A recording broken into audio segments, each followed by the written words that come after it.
Muy bien. Bienvenidos todos. Feliz sábado. Feliz sábado. Especialmente bienvenida a nuestra visita.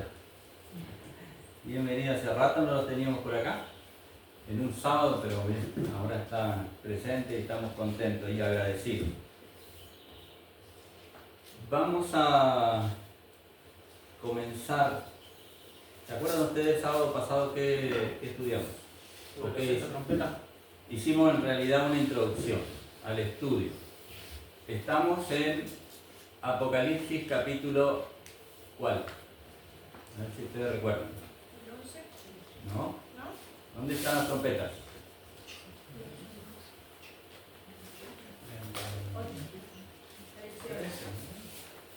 8, 9 y 11.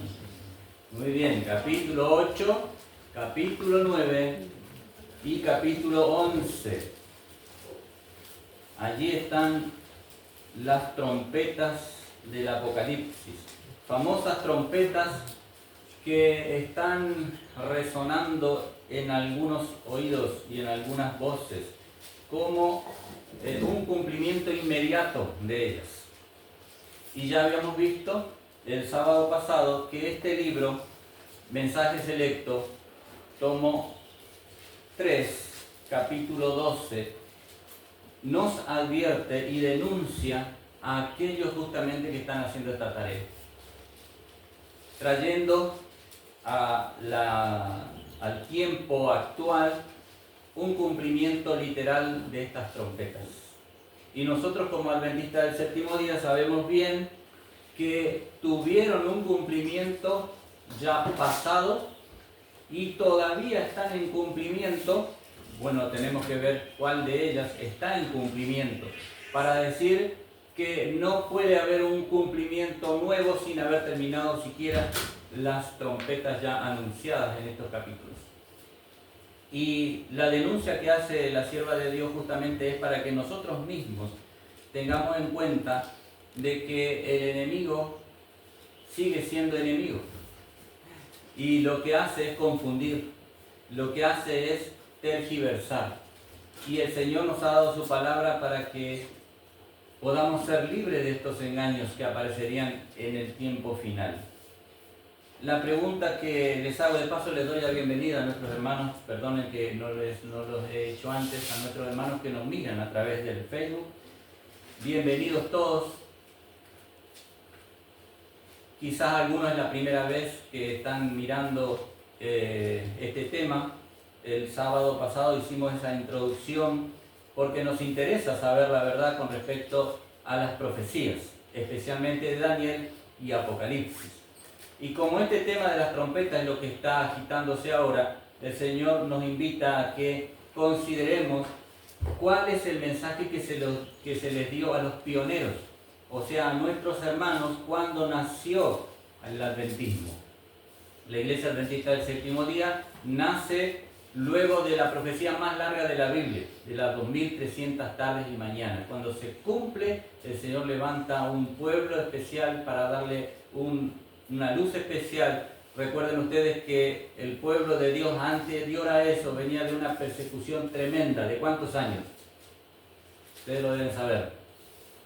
¿Cuántos años fue perseguido el pueblo de Dios? Y la verdad fue echada por tierra y pisoteada.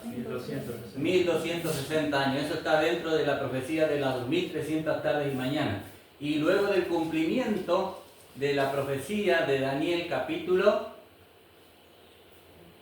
12. ¿No? Vamos a Daniel, un segundo. No, capítulo, acabo de escucharlo. Capítulo 8. ¿Qué texto? ¿Cuál? No. 13. Versículos 13 y 14. Dice, y oí a un santo que hablaba y a otro santo que decía a aquel que hablaba, ¿hasta cuándo durará la visión del continuo y la prevaricación asoladora del que pone el santuario y el ejército para ser hollados? Bueno, esta versión no es la Reina Valera, 1960, Si alguien la tiene a la 1960, la leemos, que es más clara. 8.13. 13.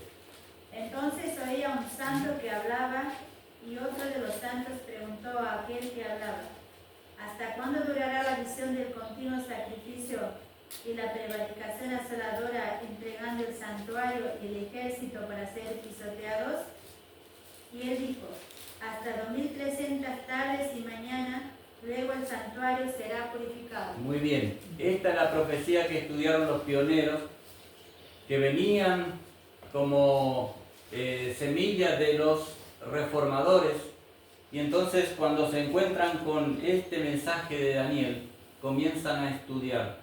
¿Qué será esto? Hasta 2300 tardes y mañana, y luego el santuario será purificado. La idea en general era que el santuario era la tierra o algún lugar en la tierra. Entonces, cuando era purificado eso, Cristo venía. Y ellos tuvieron que buscar en la Biblia dónde se iniciaba el conteo de las 2300 tardes y mañana. ¿Y a dónde fueron a parar? ¿A dónde? Ustedes lo saben. ¿Dónde comenzaron a investigar el comienzo de las 2300 tardes y mañana? No sean tímidos, hablen. Yo sé que ustedes saben. ¿Dónde? Muy bien, ¿dónde está escrito eso? ¿Qué libro? En Esdras. ¿Quieren conocer toda esa historia? Ahí está. Tenemos el conflicto de los siglos, que no lo tengo aquí hoy día, pero ahí está todo detallado, cómo fue el proceso, cómo investigaron los pioneros, qué libros utilizaron, cuándo vino el chasco inclusive. Ellos no comprendieron porque estaban seguros que esa es la fecha correcta. Llega el chasco, ¿y dónde salió la respuesta de Dios para ellos? De que aunque esto había sido amargo para ellos en algún momento, tenían que esperar, tenían que volver a profetizar. ¿Se acuerdan ustedes dónde está ese pasaje? Bueno, esa no les digo que se acuerden mucho porque... Muy bien, Habacuc, capítulo 2, ahí está claramente cuando el Señor le dijo: mira, espéralo, porque en realidad no es que se tarda, espéralo porque vendrá. ¿Y por cuánto tiempo tenía que esperarlo? Por un tiempo. ¿Un tiempo cuánto es en la Biblia? Un año. Y ese era el año justamente que había de espera, como para que ellos pudiesen recibir a Cristo otra vez. Y ellos dijeron: nos equivocamos en un año. Ahora, cuando llegó la segunda fecha, ¿vino Cristo o no? ¿Qué pasó? 2 chascos tuvieron que sufrir, 1843 y 1844. El segundo chasco fue terrible, terrible. Quedaron solo unos poquitos fieles que recibieron después la luz de que Cristo no era que venía a la tierra. El santuario sería purificado. ¿Cuál era el santuario al que hablaba? El santuario celestial, o sea que pasaba del lugar santo al lugar santísimo a comenzar la segunda etapa del trabajo en el santuario. Este era el mensaje.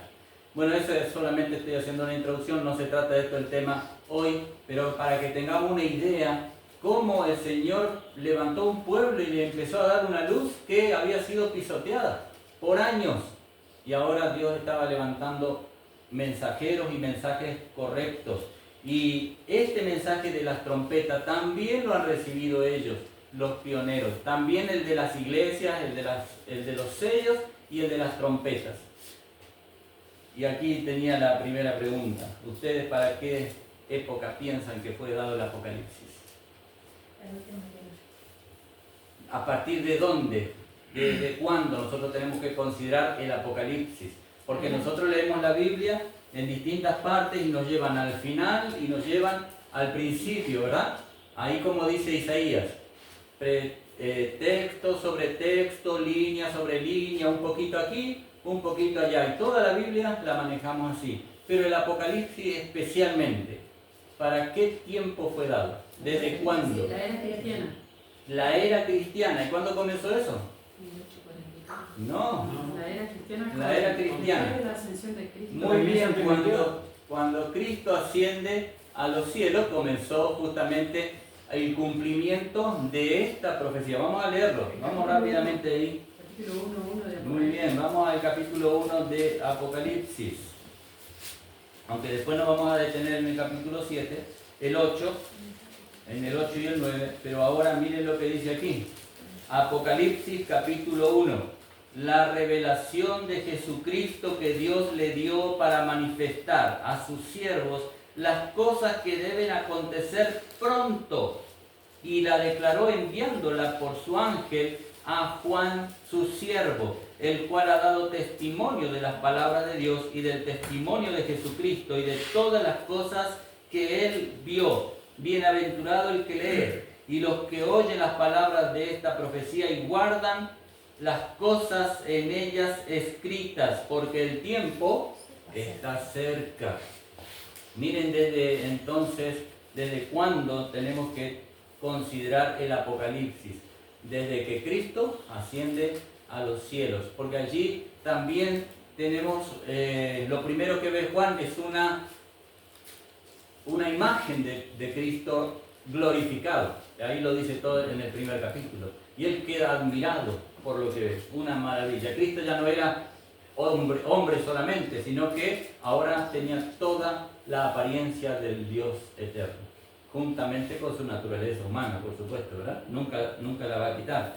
Y allí avanzamos en la lectura del Apocalipsis y comienza la descripción de las iglesias, una por una. ¿Con cuál comenzó? Con Éfeso, la iglesia pura. Y aunque tuvo un reproche para Éfeso, y comienza con esta y avanza hasta la séptima, pero también hay un paralelismo entre las iglesias y el segundo mensaje que fue dado ¿qué representaba este mensaje dado también en una serie de 7, como las 7 iglesias? Los sellos. Los sellos. ¿Y el primer sello qué representa? ¿Qué iglesia representa? La primera iglesia, otra vez. Y estas dos van paralelas, tanto las iglesias como los sellos llegan a un cumplimiento final. Pero las trompetas, ¿qué representan? Juicios. Las trompetas representan juicios. Y ahora eso es lo que tenemos que ver. ¿Desde cuándo comienzan a sonar estas trompetas y a quién se refiere, a quiénes se les atribuyen esos juicios, para que sepamos si fueron ya cumplidas o si están todavía para adelante? Eso es lo que tenemos que ver. Iglesias, sellos, trompetas. Hay una carta que yo quisiera que me la busquen, quizá mi esposa en su celular la encuentra rápidamente, que es la carta 26, que quiero leerle con respecto a esto. Antes de ir a la Biblia, tengo aquí un par de textos que quiero leerles también. Miren lo que dice con respecto a lo que tenemos que tener en cuenta sobre el libro o los libros que necesitamos leer. Las profecías de Daniel y Apocalipsis, en especial, debería ser presentado al público como el libro por autonomía para nuestro pueblo. ¿Cómo dice? El libro. Como el libro. Pero ustedes saben, yo lo expliqué ya en estos días pasados. Gracias. En estos días pasados, en estas semanas pasadas, ¿qué significaba esto? ¿Por qué el libro? Si nosotros tenemos dos. No lo tengo acá ahora en este momento porque tengo el del Apocalipsis, pero ¿cuál más está? El de Daniel. Son dos libros iguales, así de este porte. Dos libros. Pero cuando ella habló de esto, habló de uno. ¿Era el mismo o no? Sí. Sí. ¿Por qué? ¿Cómo lo sabemos? Estaban los dos en un solo tomo. Los dos estaban en un solo tomo, lo dice acá el prefacio. Lo explica bien. ¿Por qué fue que lo dividieron? Era grande, tenía una presentación más cara, y entonces no todos lo podían comprar. Aunque se habían hecho muchas ediciones en inglés y había ido a todas las partes de Europa, ahora faltaba que se publicara en castellano. ¿Por qué? Porque muchos lo pedían, pero era necesario dividirlo, hacerlo en dos y hacerlo en una presentación más chica y más económica para que todos pudieran adquirirlo. Y entonces podemos tener los dos, Daniel y Apocalipsis, como si fuese en un mismo libro, aunque son dos, más sencillos para transportar. Y ella estaba recomendando el libro de Daniel y Apocalipsis. ¿Lo escribió ella o no? No. Lo escribió uno de los ministros que estaban en el tiempo que ella misma estaba viviendo.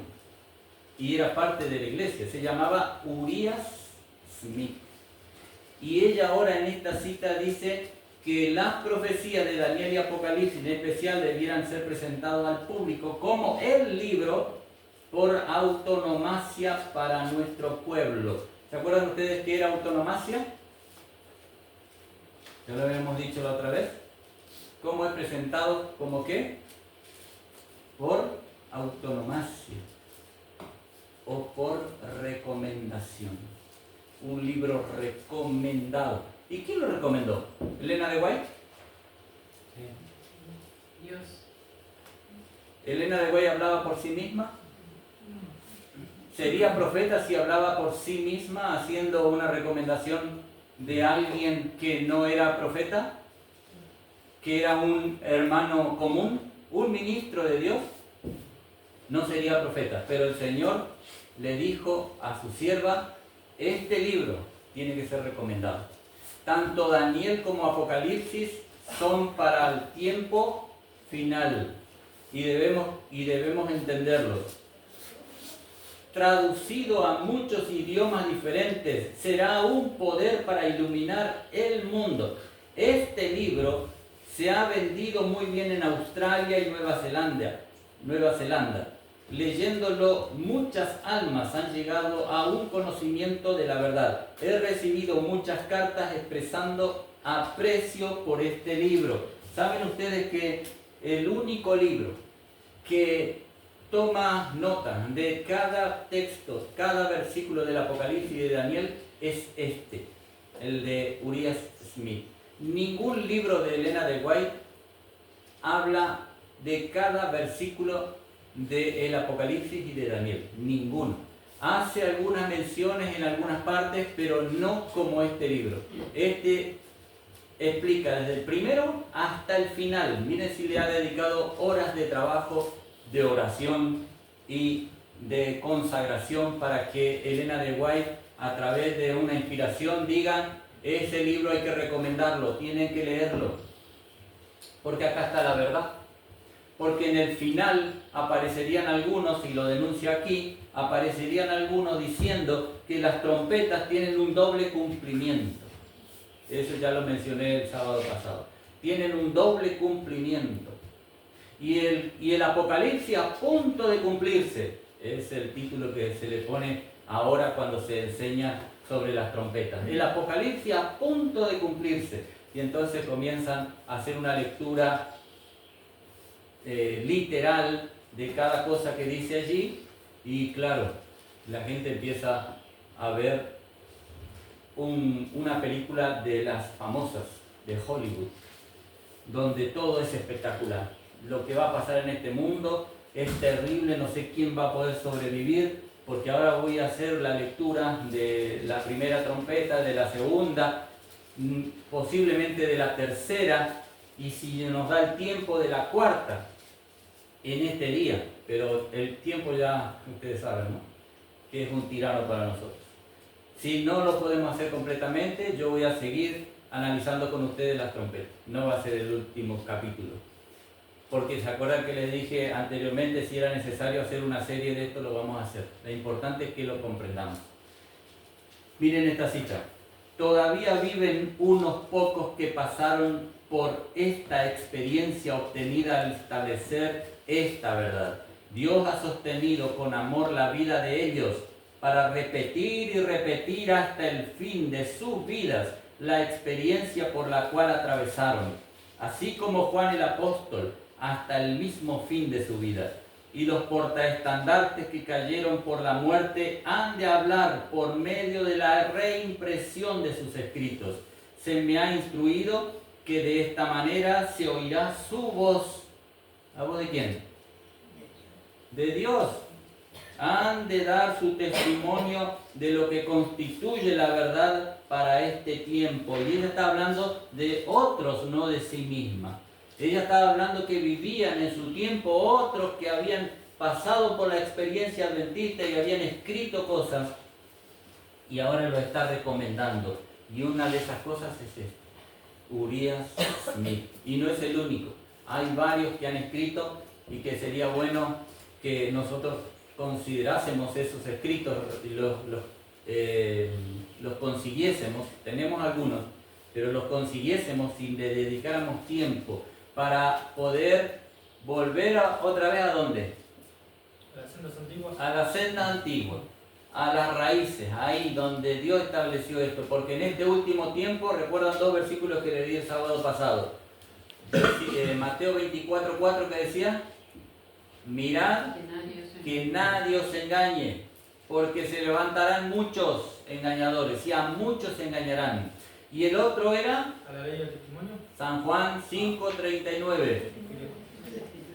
Escudriñad las escrituras, porque a vosotros parece que en ellas tenéis la vida eterna, y ellas son las que dan testimonio de mí. El Señor nos pide esto, es una recomendación de Él. Permitamos que los pioneros identifiquen la verdad. Cuando el poder de Dios testifique acerca de la verdad, esta permanecerá para siempre como verdad. No puede cambiar. Si el Señor dio una verdad, queda para siempre. No puede cambiar.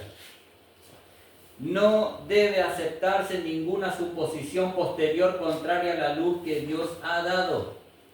Y decir, bueno, pero la luz que Dios dio en aquel tiempo era para ese tiempo, era la capacidad que tenían para recibir hasta ahí, pero ahora ya es diferente, ahora nos dio más luz. Ahora tenemos mayor conocimiento, tenemos nueva luz. Y entonces, ¿qué hace con la verdad antigua? Bueno, algunos la descartan directamente, pero otros, ¿saben qué hacen? La aceptan. Pero lo que fue para el pasado, ahora lo llevan al futuro.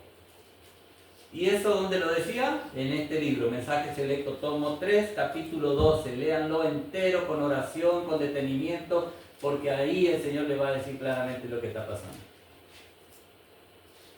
Se levantarán hombres cuyas interpretaciones de las Escrituras les parecerá la verdad, pero no será la verdad. Dios nos ha dado la verdad para este tiempo como fundamento de nuestra fe. Él mismo nos ha enseñado qué es la verdad. Se levantarán uno y otro con nueva luz que contradecirá la luz que Dios ha dado con demostraciones del Espíritu Santo.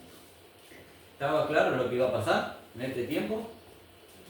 Estarían diciendo, no, esta es nueva luz, pero el Señor nos advirtió ya y tengan cuidado, que no debemos creer a todos, sino a los que pasan la prueba. ¿Cuál es la prueba que tenemos para medir si están en la verdad o no?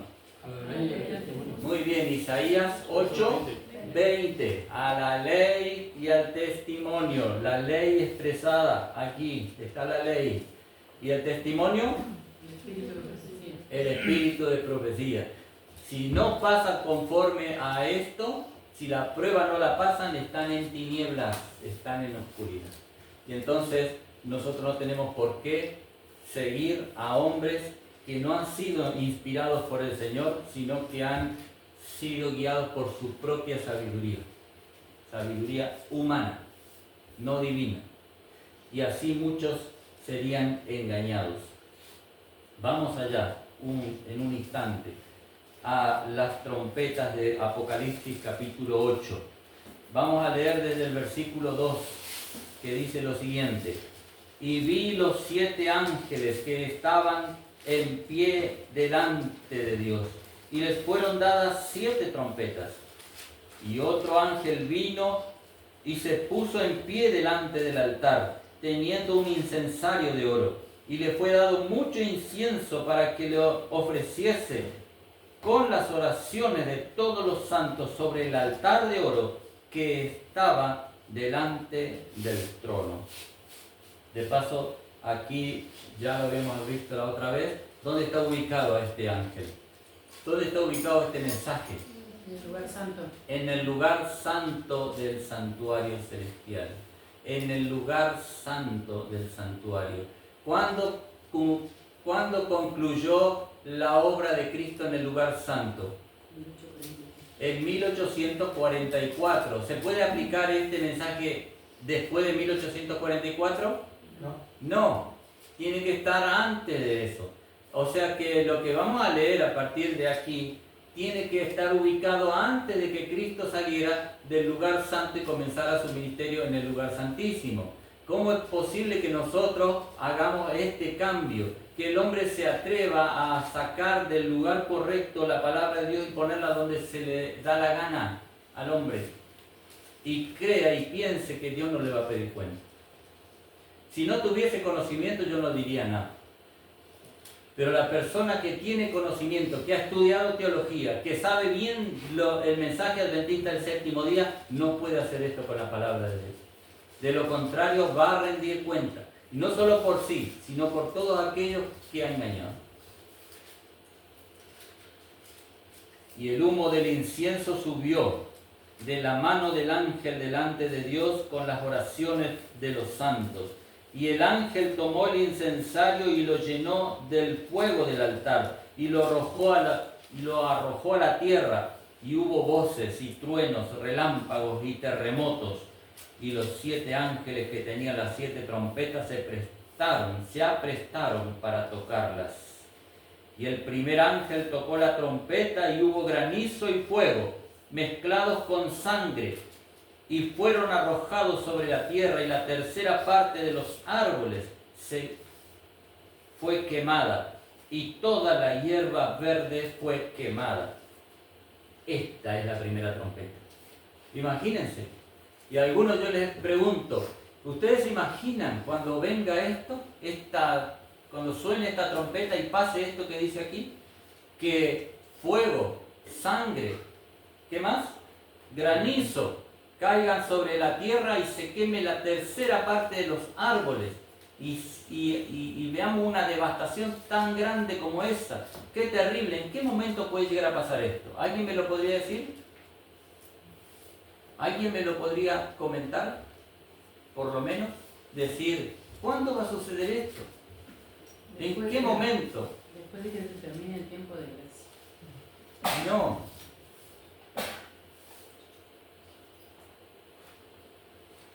No. Podría ser por la forma, digo, ¿no? Sangre, fuego, azufre. Podría ser, después de la gracia. Pero no. Muy bien, hermano. Porque esto ya tuvo su cumplimiento. Pasado. No va a haber esto en el futuro. ¿Pero van a haber trompeta en el futuro? ¿Cómo lo saben? Cuando se termine la gracia y en las plagas. ¿Cómo lo saben? Que hay trompeta en el futuro. Capítulo 16 de Muy bien, me voy a ir un ratito para leérsela.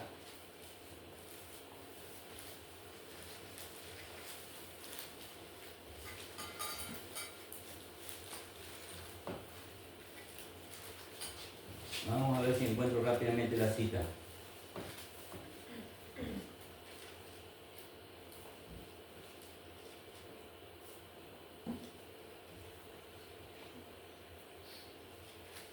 Si me alcanza mi otra Biblia, se la leo inmediatamente porque la tengo marcada. Bueno, aquí la encuentro. Dice así: el poder del Espíritu Santo debe estar sobre nosotros y el capitán de la hueste del Señor estará a la cabeza de los ángeles del cielo para dirigir la batalla. Hay una batalla. Aún ocurrirán sucesos solemnes. Una trompeta tras otra resonará. Copa tras copa se derramará sobre los habitantes de la tierra. Escenas asombrosas estarán por sobrevenir sobre nosotros. ¿Hay trompetas en el futuro? Sí. ¿Son estas que acabamos de leer ahí en capítulo 8? No. Estas tuvieron su cumplimiento pasado y lo vamos a ver ahora cuando el ministro de Dios, Uriah Smith la va explicando y que Elena de White lo recomendó. Lean este estudio, está recomendado porque ahí van a comprender la verdad. Dios le ha guiado a él para dar una descripción correcta de cada uno de los versículos del Apocalipsis y de los capítulos. Ahí está la verdad. No escuchen voces extrañas y raras que aparecen ahora nuevas diciendo lo que se les ocurre a ellos. Tenemos la luz escrita hace muchos años. No podemos desviarnos nosotros para ir a cualquier lado ahora, porque estaríamos inventados sobre arena movediza. Y estas trompetas que les acabo de leer que resonarán, noten que dice trompeta tras trompeta y ¿qué más? Copa tras copa. ¿Sabes dónde dice eso?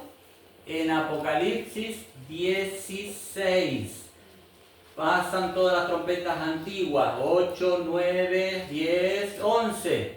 Y termina con la séptima trompeta. Pero ahora en el 16, capítulo 16, la sierva de Dios, hablando del pasaje que dice, voy al 16 y vuelvo otra vez rápidamente para atrás. Y fue el primero y derramó la copa sobre la tierra. Y vino una pestilente y maligna úlcera sobre los hombres que tenían la marca de la bestia. ¿Cuándo eso? Cuando se termina la gracia. Cuando se termina la gracia. ¿Por qué? Porque ya aceptaron la marca de la bestia, rechazaron el sello de Dios y entonces el Señor envía una úlcera pestilente para todos aquellos que hicieron eso. Y maligna úlcera sobre los hombres que tenían la marca de la bestia y que adoraron a la imagen, a su imagen. Esa es una copa de ira, sin misericordia. Y es una trompeta, porque es juicio. Por eso dice, trompeta tras trompeta sonará en el futuro. Estas son las trompetas que hay que predicar. Estas son las trompetas que vamos a tener que enfrentar nosotros, no las del capítulo 8 que ya pasaron allá en una parte de la historia pasada. ¿Quieren saber ustedes a qué se refiere cuando dice que tocó la trompeta el primer ángel y hubo granizo y fuego y sangre y fueron arrojados a la tierra y la tercera parte de los árboles se quemó y toda la hierba verde también? ¿Quieren saber qué significa esto? Sí. ¿Eso pasó literalmente en la tierra en algún momento? Sí. No. Es un símbolo. Muy bien. Representa la- Muy bien, es simbólico, hermanos. Miren, Pasó, pero no literal. Que yo había dicho que sí, que era literal, pero que no había pasado, o sea, como lo marca acá. Eso es lo que quería ver. muy bien. Sí sonó la primera trompeta, pero no pasó lo que dice aquí literalmente, como es lo que se quiere enseñar ahora. Así, miren, imagínense ustedes, fuego, azufre, árboles que se queman, granizo para el futuro, ¿no? Y tampoco pasó en el pasado, literalmente. ¿Qué es lo que pasó? Acá está la respuesta, ¿no? Uriah Smith se los explica.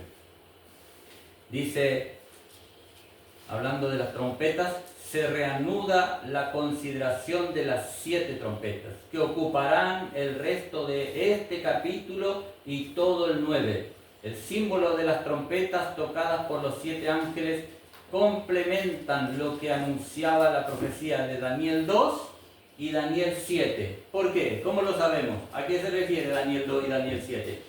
¿Y por qué se complementa la profecía aquí? ¿Se acuerdan ustedes qué dice Daniel 2?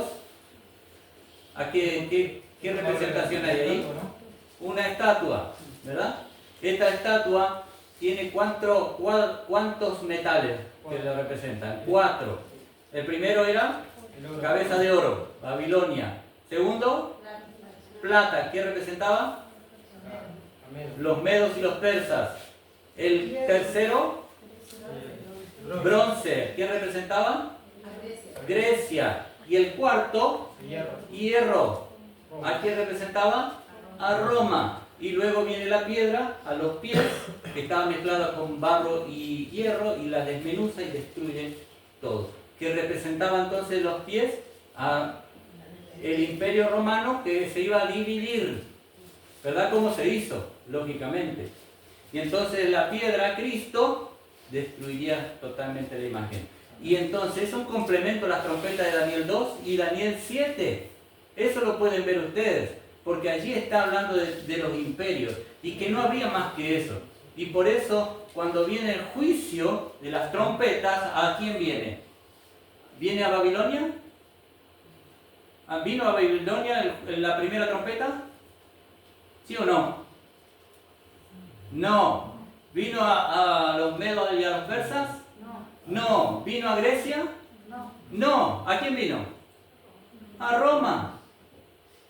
A Roma, porque nosotros nos ubicamos hace un momento en el Apocalipsis, cuando leímos el capítulo 1, ¿para qué tiempo era?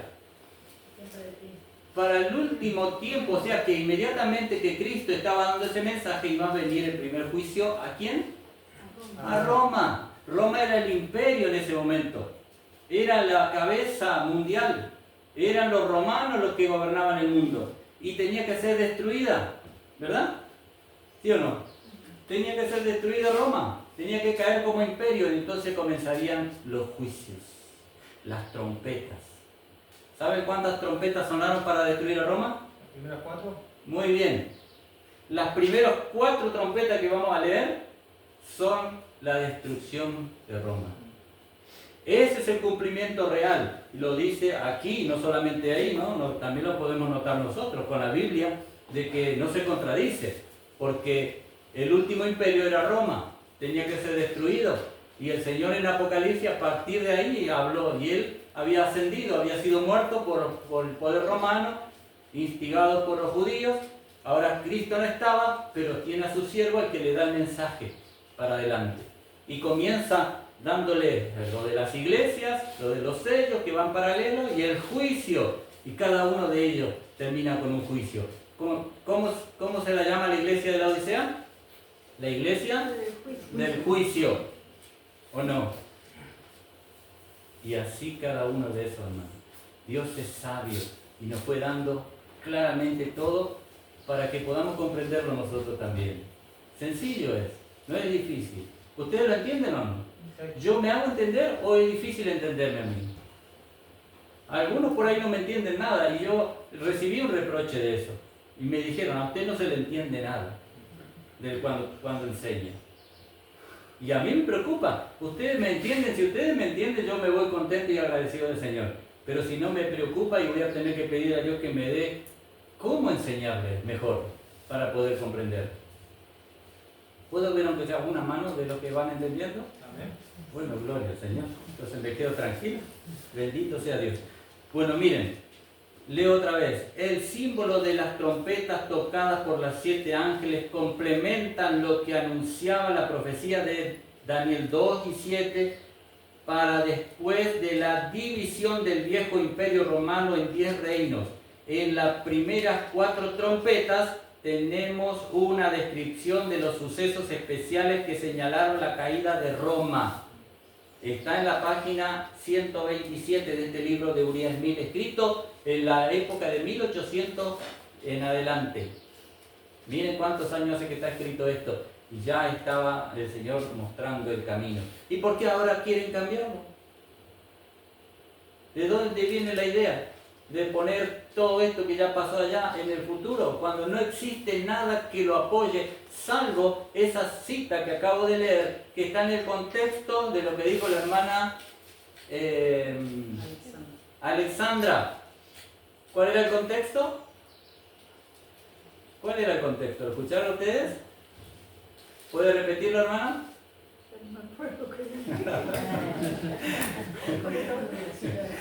No se acuerda, bueno. El capítulo 16 del Apocalipsis, la hermana lo dijo hace un momento. El contexto es el Armagedón. El Armagedón, sí. Un detalle nomás, para saber cómo nosotros tenemos que estudiar el Apocalipsis, ¿no? Los libros de Daniel y Apocalipsis, porque hay distintos métodos aparentemente, ¿no? Sin embargo, acá, en el capítulo 19 del conflicto de los siglos, nos dice cómo tenemos que estudiarlo. ¿Y puedo leer la cita? Dice, con profundo interés, estaba hablando de Guillermo Miller, con profundo interés estudió los libros de Daniel y del Apocalipsis, siguiendo los mismos principios de interpretación que en los demás libros de la Biblia. ¿Y cuál es el método de interpretación de la Biblia? Isaías 28:10, un poquito acá, un poquito allá. No es lineal el método para estudiar Apocalipsis y Daniel.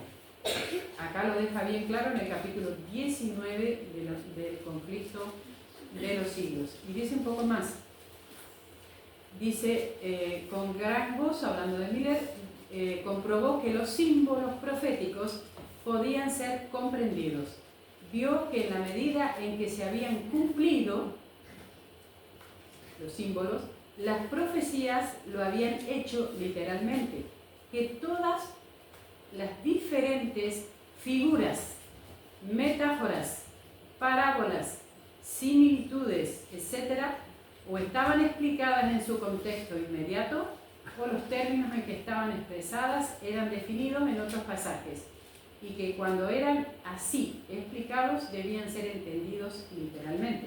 Como vemos aquí, se lo da en símbolo, pero luego hay un cumplimiento literal, ¿no es cierto?, que es el juicio, como lo explica el pastor Uriah Smith. Muy bien, ¿comprendieron eso? ¿Cómo debemos comprender entonces las escrituras? Así como estudiaron los pioneros, llegaron a la conclusión de la verdad y se establecieron ahí, lo mismo nosotros. No podemos salir de eso. El primer ángel tocó la trompeta y fue hecho granizo y fuego mezclado con sangre y fueron arrojados a la tierra. Y la tercera parte de los árboles fue quemada y quemóse toda la hierba verde. Noten este detalle. Fue hecho granizo y fuego. ¿Qué representarán estas cosas? Granizo. ¿Qué representa el granizo? Frío. Frío. Bien, bienaventurado, porque no te lo ha revelado ni sangre ni carne, sino el Espíritu de Dios. Granizo representa frío. ¿Por qué? ¿Por qué está acá? Porque iban a estar en una parte donde iba a ser fría. ¿Quién? O sea, el juicio, está hablando de un juicio, ¿no? La trompeta. Tiene que ver con el frío. Yo se lo voy a leer ahora. Pero también representa algo más. ¿Qué tres cosas, qué tres elementos hay aquí? Granizo, fuego, no, y sangre. Y sangre. Tres elementos que tienen que ver con el juicio ¿a quién? A Roma. Olvidémonos lo que dicen para el futuro, ¿no? Estamos mirando para allá ahora, hacia atrás. Entonces, el primer juicio a Roma tiene que estar relacionado con frío, con fuego y con sangre. Tres cosas. Y ahora va a empezar a develarse o a correrse el velo. El primer castigo grave que cayó sobre la Roma occidental en su derrumbamiento fue la guerra con los godos, mandados por Alarico, que preparó el camino para otras incursiones. Este Alarico fue un general que guiaba a los godos contra Roma. Fue el primer imperio, o la primera fuerza que atacó el imperio romano. Fue tremendo lo que estaba por suceder en ese momento. Y entonces ahora los godos aparecen, No se olviden de esto. La muerte del emperador romano Teodosio ocurrió en enero del 395. ¿Antes de Cristo o después? Después de Cristo. Y antes del fin del invierno, los godos dirigidos por Alarico guerreaban contra el imperio. La primera invasión que dirigió Alarico asoló el imperio oriental. Tomó él las ciudades famosas y esclavizó a muchos de sus habitantes. Conquistó las regiones de Tracia, Macedonia, el Ática y el Peloponeso, pero no llegó a la ciudad de Roma. Más tarde, el jefe godo cruzó los Alpes y los Apeninos y se presentó ante los muros de la ciudad eterna, que cayó presa de los bárbaros en el 410, pocos años después. Del 395, la primera incursión, hasta que llegaron al 410. Granizo y fuego mezclados con sangre fueron arrojados sobre la tierra. Los terribles efectos de la invasión goda no son representados como granizo por el origen septentrional de los invasores. ¿De dónde venían? ¿Del calor? Del frío. Del frío. Por eso habla de granizo, porque venían de un lugar helado. De allá atacaron a Roma. Como fuego por la destrucción de ciudades y campos por las llamas. Ellos destruían lo que había en su camino, prendían fuego, destruían todo. Por eso dice aquí que había fuego, ¿verdad? Y sangre, lógicamente, por la terrible matanza de los ciudadanos del imperio que realizaron aquellos audaces e intrépidos guerreros. Esta es la aplicación correcta de los símbolos. Aquellos símbolos se hacían real en la experiencia del ataque de los godos al imperio romano. La primera, destruían todo lo que había en su camino, pero venían del frío. En la segunda trompeta se van a llevar una sorpresa, porque ahora no habla de granizo, habla de otro elemento. Todo lo contrario. ¿Por qué? Porque también dice de dónde vienen. El toque de la primera trompeta se sitúa hacia fines del IV siglo en adelante y se refiere a las asoladoras invasiones que los godos hicieron sufrir al imperio romano. ¿El IV siglo cuántos años serían? 400 años. ¿De cuándo? De la ascensión de Cristo. 400 años comenzó el juicio al imperio romano. Hasta ahí llegaron.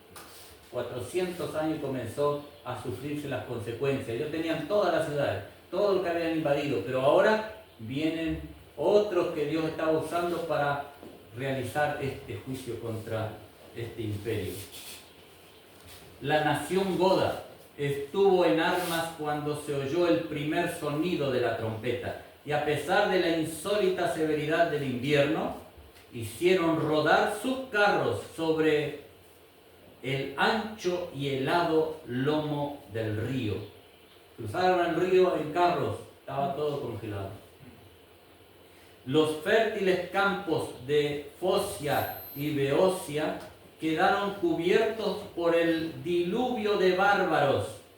Los hombres fueron muertos y las mujeres y los ganados arreados. Las fundas y sangrientas huellas de los godos podían discernirse fácilmente después de varios años. Todo el territorio de Ática fue devastado por la funesta presencia de Alarico. Los más afortunados de los habitantes de Corinto, Argos y Esparta se salvaron de la muerte, pero contemplaron la conflagración de sus ciudades.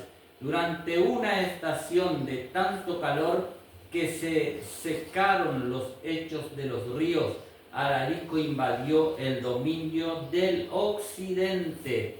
Ahora hay otro clima. Un aliado anciano de Verona, el poeta Claudiano, lamentó patéticamente la suerte de los árboles de su tiempo, que hubieron de arder en la conflagración de todo el país. La tercera parte de los árboles fue quemada, y el emperador de los romanos huyó ante el rey de los godos. Los que ven las guerras actuales, por ejemplo la que sucede allí en Rusia o en Ucrania con los rusos, se dan cuenta que se quema todo lo que hay, no hay vida más. No solo destruyen las ciudades, sino que arrasan con todo. Esto es lo que pasa en la vida literal. Y es por eso que la profecía hablaba de esto. Porque ya en visión estaba mirando lo que iba a suceder. Iba a quedar arrasado todo.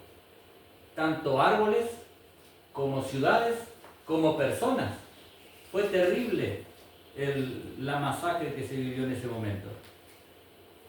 Se levantó una furiosa tempestad entre las naciones de Germania o Germania, desde cuyo extremo septentrional los bárbaros marcharon casi hasta las puertas de Roma. Lograron destruir el occidente. La sombría nube que se había formado a lo largo de las costas del Báltico estalló con acompañamiento de truenos sobre las márgenes del Danubio superior.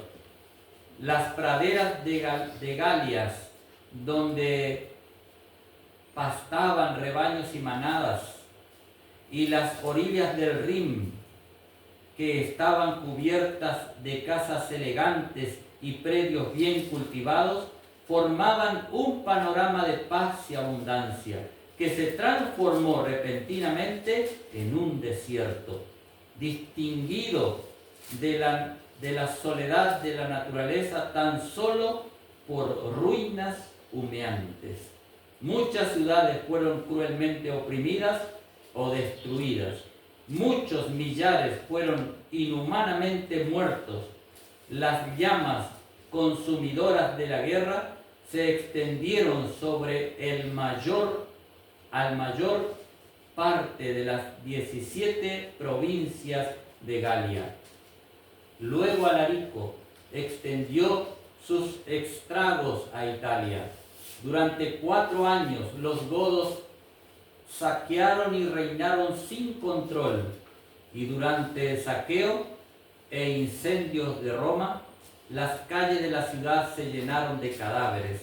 Las llamas consumieron muchos edificios públicos y particulares, y las ruinas de un palacio subsistían aún un siglo y medio más tarde, cuando grandiosos monumentos como grandioso monumento de la conflagración goda. La unión del Imperio Romano quedó disuelta, su genio humillado en el polvo, y ejércitos de bárbaros desconocidos, salidos de las regiones heladas del norte, establecieron su reinado victorioso sobre las provincias más hermosas de Europa y de África. Esta es la primera trompeta. No llegaron a la capital, pero ya tomaron las mejores ciudades, los mejores lugares. Y ahora debe sonar la segunda trompeta. Pero olvídense entonces de que así como lo leemos literalmente aquí, va a cumplirse literalmente. Porque ya el Señor nos mostró qué pasó en el pasado y se terminó la primera trompeta. Y ahí se queda. Por supuesto que me comprometo con ustedes a estudiar también el capítulo 16 de Apocalipsis, donde habla de las trompetas que sonarán, las copas que serán derramadas. Y lo vamos a complementar con lo que dice el conflicto de los siglos. Y nos vamos a dar cuenta de lo que viene por delante, porque esto ya quedó en el pasado.